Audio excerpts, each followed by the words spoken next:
आज हम सुनेंगे उत्पत्ति एकादशी व्रत कथा। उत्पत्ति एकादशी का व्रत हेमंत ऋतु में मार्गशीर्ष मास के शुक्ल पक्ष को करना चाहिए। इसकी कथा इस प्रकार है। युधिष्ठिर ने भगवान श्री कृष्ण से पूछा, भगवान पुण्यमयी एकादशी तिथि कैसे उत्पन्न हुई? इस संसार में वह क्यों पवित्र मानी गई है तथा देवताओं को कैसे प्रिय हुई? श्री भगवान बोले, कुंती नंदन, प्राचीन समय की बात है। सतयुग में मुर नामक दानव रहता था। वह बड़ा ही अद्भुत, अत्यंत रौद्र तथा संपूर्ण देवताओं के लिए भयंकर था। उस काल रूपधारी दुरात्मा महासुर ने इंद्र को भी जीत लिया था। संपूर्ण देवता उससे परास्त होकर स्वर्ग से निकले जा चुके थे और संकित तथा भयभीत होकर पृथ्वी पर विचरा करते थे। एक दिन सब देवता महादेव जी के पास गए। वहां इंद्र ने भगवान शिव के आगे सारा हाल कह सुनाया। इंद्र बोले, महेश्वर, ये देवता स्वर्गलोक से निकाले जाने के बाद पृथ्वी पर विचर रहे हैं। मनुष्य के बीच रहना इन्हें शोभा नहीं देता। देव, कोई उपाय बतलाइए। देवता किसका सहारा ले? महादेव जी ने कहा, देवराज, जहाँ सबको शरण देने वाले, सबकी रक्षा में तत्पर रहने वाले जगत के स्वामी भगवान गरुड़ ध्वज विराजमान है, वहाँ जाओ, वे तुम लोगों की रक्षा करेंगे। भगवान श्री कृष्ण कहते हैं, युधिष्ठिर, महादेव जी की यह बात सुनकर परम बुद्धिमान देवराज इंद्र संपूर्ण देवताओं के साथ क्षीर सागर में गए, जहाँ भगवान गदाधर सो रहे थे। इंद्र ने हाथ जोड़कर उनकी स्तुति की। इंद्र बोले, देव देवेश्वर, आपको नमस्कार है। देव, आप ही पति, आप ही मति, आप ही कर्ता, आप ही कारण है। आप ही सब लोगों की माता और आप ही इस जगत के पिता हैं। देवता और दानव दोनों ही आपकी वंदना करते हैं। पुंडरीकाक्ष, आप दैत्यों के शत्रु हैं। मधुसूदन, हम लोगों की रक्षा कीजिए। प्रभु जगन्नाथ, अत्यंत उग्र स्वभाव वाले महाबली मुर नामक दैत्य ने इन संपूर्ण देवताओं को जीतकर स्वर्ग से बाहर निकाल लिया है। भगवान देव देवेश्वर, शरणागत वत्सल देवता भयभीत होकर आपकी शरण में आए हैं। दानवों का विनाश करने वाले कमल नयन भक्त वत्सल देव देवेश्वर जनार्दन, हमारी रक्षा कीजिए, रक्षा कीजिए। भगवान शरण में आए हुए देवताओं की सहायता कीजिए। इंद्र की बात सुनकर भगवान विष्णु बोले, देवराज, यह दानव कैसा है? उसका रूप और बल कैसा है तथा उस दुष्ट के का रहने का स्थान कहाँ है? इंद्र बोले, देवेश्वर, पूर्व काल में ब्रह्मा जी के वंश में तालजंग नामक एक महान असुर उत्पन्न हुआ था, जो अत्यंत भयंकर था। उसका पुत्र मुर दानव के नाम से विख्यात है। वह भी अत्यंत उत्कट, महापराक्रमी और देवताओं के लिए भयंकर है। चंद्रावती नाम से प्रसिद्ध एक नगरी है, उसी में स्थान बनाकर यह निवास करता है। उस दैत्य ने समस्त देवताओं को परास्त करके उन्हें स्वर्गलोक से बाहर कर दिया है। उसने एक दूसरे ही इंद्र को स्वर्ग के सिंहासन पर बैठा है। अग्नि, चंद्रमा, सूर्य, वायु तथा वरुण भी उसने दूसरे ही बनाए हैं। जनार्दन, मैं सच्ची बात बता रहा हूँ।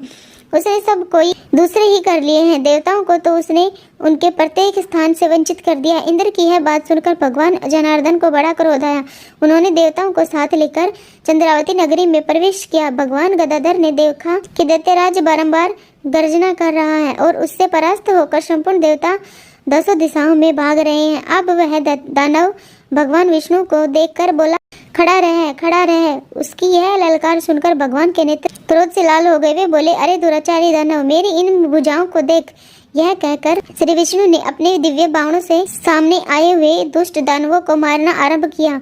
दानव भय से विहल हो उठे। पांडनंदन, तत्पश्चात श्री विष्णु ने दैत्य सेना पर चक्र का प्रहार किया। उससे छिन्न भिन्न होकर सैकड़ों योद्धा मौत के मुख में चले गए।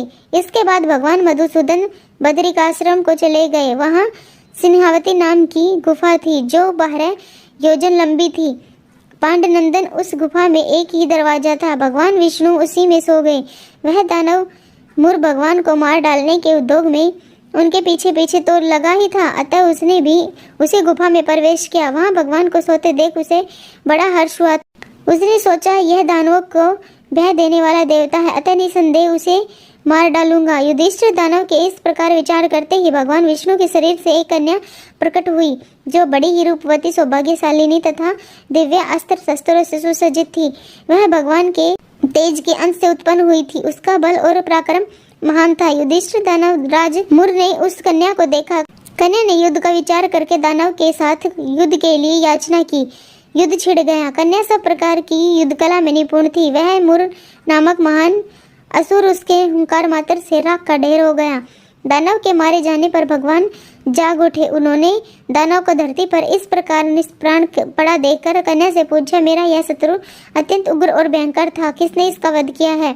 कन्या बोली, स्वामिन, आपके ही प्रसाद से मैंने इस महादैत्य का वध किया है। श्री भगवान ने कहा, कल्याणिनी, तुम्हारे इस कर्म से तीनों लोकों के मुनि और देवता आनंदित हुए हैं, अतः तुम्हारे मन में जैसी इच्छा हो उसके अनुसार मुझसे कोई वर मांग लो। देव दुर्लभ होने पर वह वर मैं तुम्हें दूंगा, इसमें तनिक भी संदेह नहीं है। वह कन्या साक्षात एकादशी ही थी। उसने कहा, प्रभु, यदि आप प्रसन्न हैं तो मैं आपकी कृपा से सब तीर्थों में प्रधान, समस्त विघ्नों का नाश करने वाली तथा सब प्रकार की सिद्धि देने वाली देवी हूँ। जनार्दन, जो लोग आप में भक्ति रखते हुए मेरे दिन को उपवास करेंगे उन्हें सब प्रकार की सिद्धि प्राप्त हो। माधव, जो लोग उपवास, नक्त भोजन अथवा एक मुक्त हो करके मेरे व्रत का पालन करें उन्हें आप धन, धर्म और मोक्ष प्रदान कीजिए। श्री विष्णु बोले, कल्याणी, तुम जो कुछ कहती हो वह सब पूर्ण होगा। भगवान श्री कृष्ण कहते हैं, युधिष्ठिर, ऐसा वर पाकर महाव्रता एकादशी बहुत प्रसन्न हुई। दोनों पक्षों की एकादशी समान रूप से कल्याण करने वाली है, इसमें शुक्ल और कृष्ण का भेद नहीं करना चाहिए। यदि उदयकाल में थोड़ी सी एकादशी, मध्य में पूरी द्वादशी और अंत में किंचित त्रयोदशी हो तो वह त्रिस्पर्शा एकादशी कहलाती है। वह भगवान को बहुत ही प्रिय है। यदि एक त्रिस्पर्शा एकादशी को उपवास कर लिया जाए तो 1000 एकादशी व्रतों का फल प्राप्त होता है तथा इसी प्रकार द्वादशी में पारण करने पर 1000 गुना फल माना गया है। अष्टमी, एकादशी, षष्ठी, तृतीया और चतुर्दशी ये यदि पूर्व तिथि से विध हो तो इनमें व्रत नहीं करना चाहिए। परिवर्तनीय तिथि से युक्त वर ही इनमें उपवास का विधान है। पहले दिन में और रात में भी एकादशी हो तथा दूसरे दिन केवल प्रातः काल एक दंड एकादशी रहे तो पहली तिथि का परित्याग करके दूसरे दिन की द्वादशी युक्त एकादशी को ही उपवास करना चाहिए। यह विधि मैंने दोनों पक्षों की एकादशी के लिए बताई है। जो मनुष्य एकादशी को उपवास करता है वह वैकुंठ धाम में जाता है, जहाँ साक्षात भगवान गरुड़ ध्वज विराजमान रहते हैं। जो मानव हर समय एकादशी के महात्म्य का पाठ करता है उसे 1000 गौदान के पुण्य का फल प्राप्त होता है। जो दिन या रात में भक्ति पूर्वक इस महात्म्य का श्रवण करते हैं वे निसंदेह ब्रह्मत्या आदि पापों से मुक्त हो जाते हैं। एकादशी के समान पाप नाशक व्रत दूसरा कोई नहीं है। Thank you.